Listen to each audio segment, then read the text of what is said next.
আমি যাচ্ছি হচ্ছে মাদায়া টু মহিশাইলি রোডে। এটা যারা আমাদের কচুয়া, হাজীগঞ্জ, চাঁদপুর মানে কুমিল্লা এই অংশের লোক আছেন, ওনারা এই রাস্তাটা খুব ভালো করেই চিনেন এবং অনেকের এই রাস্তা সম্পর্কে যথেষ্ট ধারণা আছে। এটা একটা চমৎকার সুন্দর রোড ছিল, যেটা এই মুহূর্তে নাই। অনেকেই হয়তো জানেন না, যে যারা জানেন না তাদের জন্যই মূলত এই ভিডিওটি করা। আপনারা হচ্ছে সৌন্দর্য দেখতে থাকেন রাস্তার দুপাশে, আর আমি কিছু কথা বলে যাই, এটা একটু মন দিয়ে শুনবেন।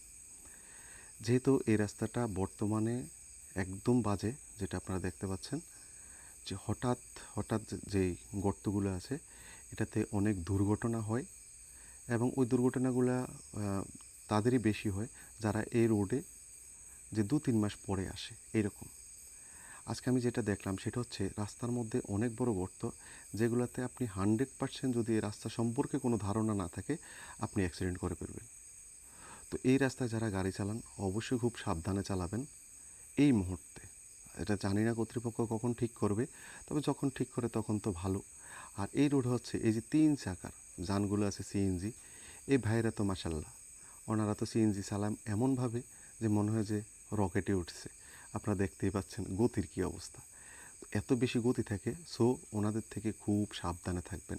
আর এই রাস্তা হচ্ছে কিছু চলে হচ্ছে আপনার যেমন সিএনজি চলে, তারপরে কিছু হচ্ছে ওই যে টমটম, আমাদের এলাকায় ওই যে বটবুড়ি বলে, ওগুলোর ঠিকমতো ব্রেক সিস্টেম তো একদমই বাজে। সো ওই গাড়িগুলো থেকে খুব সাবধানে থাকবেন। এই কথা যখন বলতেছি তখন আমি চলে আসলাম একটা বাজারে। বাজারটা সম্পর্কে আপনারা অনেকটাই জানেন, এটা হচ্ছে একটা মহিষেল বাজার।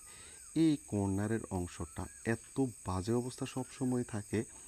যখন রোড একদম নতুন ছিল, ভালো ছিল, তখনও কিন্তু এই অবস্থাটা বাজে ছিল। কীরকম বাজে, যে এখানে দুই পাশে হচ্ছে গাড়ি রেখে দেয়। গাড়ি রেখে দেওয়ার কারণে একটা বাস যদি আসে, যেখানে ক্রস করতে গেলে আপনার 8-10 মিনিট সময় নষ্ট হয়। তো আমি এদিকে যারা দায়িত্ববান লোক আছেন, গুরুত্বপূর্ণ অনেক ব্যক্তি আছেন ওই এলাকার মধ্যে, অনেক ভদ্রলোক আছেন, তো ওনাদেরকে যদি কেউ এই ভিডিওটা দেখে থাকেন আপনাদেরকে রিকোয়েস্ট করব, আপনারা যেহেতু এখানে সিএনজি স্ট্যান্ড আছে, এখানে সিএনজি দাঁড়ায় বা অটো দাঁড়ায়, হ্যাঁ, যাত্রী নেওয়ার জন্য অনেক গাড়ি দাঁড়ায়। তো গাড়িগুলো যেন এক লাইন হয়ে এক পাশে দাঁড়ায়, দুই পাশে যেন না দাঁড়ায়। এক আর দ্বিতীয় কথা হচ্ছে, যেখানে এক সিরিয়ালে যদি সিএনজি দাঁড়ায় ওই পাশে যেন কোনো ফুটপাতে দোকান না বসে। তাহলে কী হবে, আমরা যারা রেগুলার এই রোডে চলাচল করি আমাদের অনেক সুবিধা হবে। আপনারাও অনেক দোয়া পাবেন এই এই ভালো কাজটা করার জন্য। তো দায়িত্ববান যারা আছেন প্লিজ একটু নজর দিবেন, যেন এক সিরিয়ালে এক পাশে যেন গাড়িগুলো দাঁড়ায় এবং অপর পাশে যেন কোনো ধরনের স্ট্যান্ড না হয়, কোনো গাড়ি, সিএনজি, অটো কিছু যেন না রাখে, এমনকি পাশে যেন কোনো দোকান না বসায়। তাহলে আমাদের চলাচলটা অনেক সহজ হবে, অনেক ভালো হবে। তো যদি কোনো ভাই থাকেন প্লিজ আপনারা একটু কষ্ট করে দায়িত্ব নিয়ে নিজ দায়িত্বে এই কাজটুকু করবেন। সব কিছু আসলে সরকার প্রশাসনের কাছে বলে হবে না, কিছু কিছু কাজ আমাদের নিজেদেরকে করতে হবে। এ দেশটা আমাদের, এ দেশটা আমাদের সকলের, সকলকেই এ দেশটা ভালোবাসতে হবে।